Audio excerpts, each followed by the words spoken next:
Avec quelle fréquence vas-tu chez le médecin pour te faire un bilan général? Si tu es consciencieux, peut-être 1 ou 2 fois par an, n'est-ce pas? Mais si je te disais qu'il y a plein de tests de santé rapides, faciles et précis que tu peux faire toi-même à la maison et quand tu veux. Continue à regarder pour en savoir plus. Numéro 1. Vérifie l'état de ton cœur et tes poumons. Ton activité cardiaque et pulmonaire détermine en grande partie le bon fonctionnement de ton système. Donc si quelque chose ne va pas avec ton cœur ou tes poumons, tu peux te retrouver avec toutes sortes de problèmes graves. C'est pourquoi il est essentiel de les vérifier régulièrement. Pour faire cela chez soi, rapproche tes mains de façon à ce que tes index forment un J à l'envers. Tiens-les comme ça, avec les ongles en contact, pendant environ 10 secondes. Vois-tu un petit losange dans l'espace entre tes ongles? Super! Ton cœur et tes poumons sont en bonne santé. S'il n'y a pas ce losange, c'est peut-être un signe d'hypocratisme digital, aussi appelé clubbing. Il s'agit essentiellement d'une déformation des doigts qui est associée à un certain nombre de maladies cardiaques et pulmonaires. Selon la clinique Mayo, le clubbing est souvent le résultat d'un manque d'oxygène dans le sang, ce qui peut indiquer certains problèmes pulmonaires.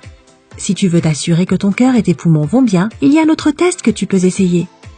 Il suffit de monter de 8 à 12 marches en chantant une chanson ou en parlant au téléphone. Si, à la 12e marche, tu as l'impression que ton cœur est sur le point de sauter de ta poitrine et que tu ne peux pas reprendre ton souffle, cela peut être un signe que ton cœur ou tes poumons ont des difficultés. Donc n'hésite pas à consulter ton médecin, il te dira exactement à quoi tu as affaire et t'aidera à remettre ta santé sur la bonne voie. Numéro 2. Vérifie le bon fonctionnement de ton cerveau. Les petits problèmes qui surgissent dans les fonctions cérébrales sont dangereux parce qu'ils peuvent être difficiles à détecter et s'aggravent avec le temps. Heureusement, les experts de l'École supérieure de médecine de l'Université de Kyoto savent exactement ce qu'il faut faire. Selon une de leurs études, la capacité à garder l'équilibre sur une jambe peut facilement t'aider à vérifier si le cerveau est en bonne santé. Tout ce que tu dois faire, c'est de soulever une de tes jambes pour que le genou levé soit en ligne avec ta hanche. Essaye de maintenir cette position pendant 20 secondes. Si tu peux le faire sans effort, tes vaisseaux sanguins et ton cerveau sont certainement en pleine forme. Cependant, si tu as des difficultés à tenir ta jambe en l'air dans cette position, cela peut indiquer un risque accru de maladie cérébrale et de déclin cognitif.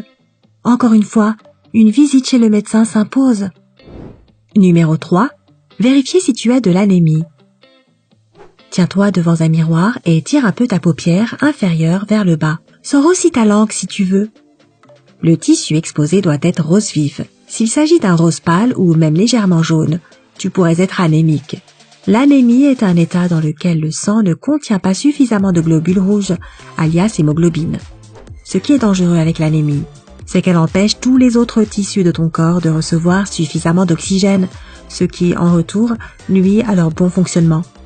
D'autres indicateurs majeurs de l'anémie sont la fatigue constante ou rapide, la perte d'énergie, l'essoufflement pendant l'exercice ou même en montant les escaliers, la peau pâle et l'insomnie.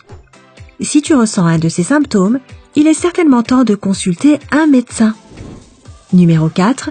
Vérifie ton taux d'hormones. La meilleure façon de contrôler ton taux d'hormones est de faire attention à ta perte de cheveux quotidienne.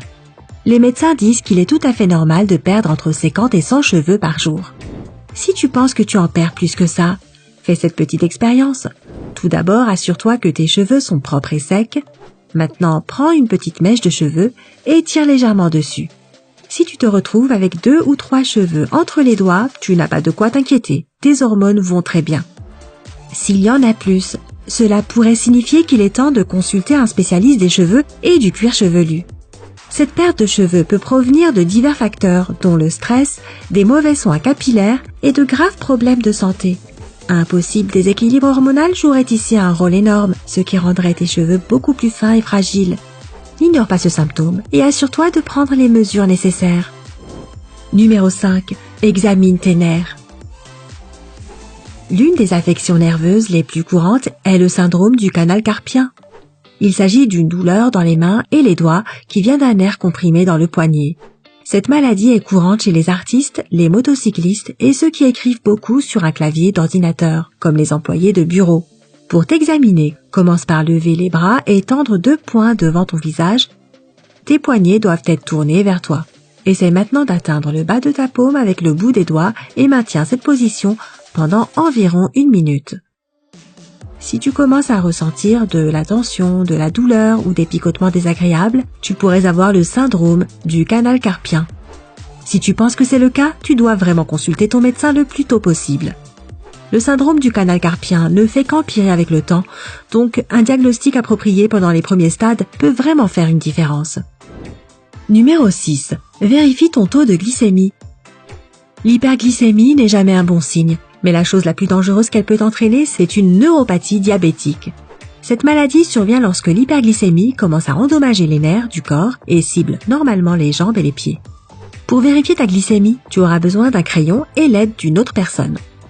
Demande à un ami de toucher tes pieds et tes orteils avec la pointe et la gomme du crayon. Concentre-toi vraiment sur ce que tu ressens et réponds à une question simple. Peux-tu faire la différence entre les deux extrémités du crayon sans regarder ? Si c'est un jeu d'enfant pour toi, alors la neuropathie diabétique n'est pas une chose qui devrait t'inquiéter.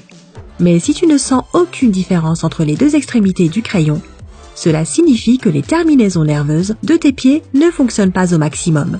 Outre ce signe alarmant, d'autres symptômes notables de cette maladie sont des douleurs et des engourdissements dans les jambes et les pieds, ainsi que des problèmes digestifs.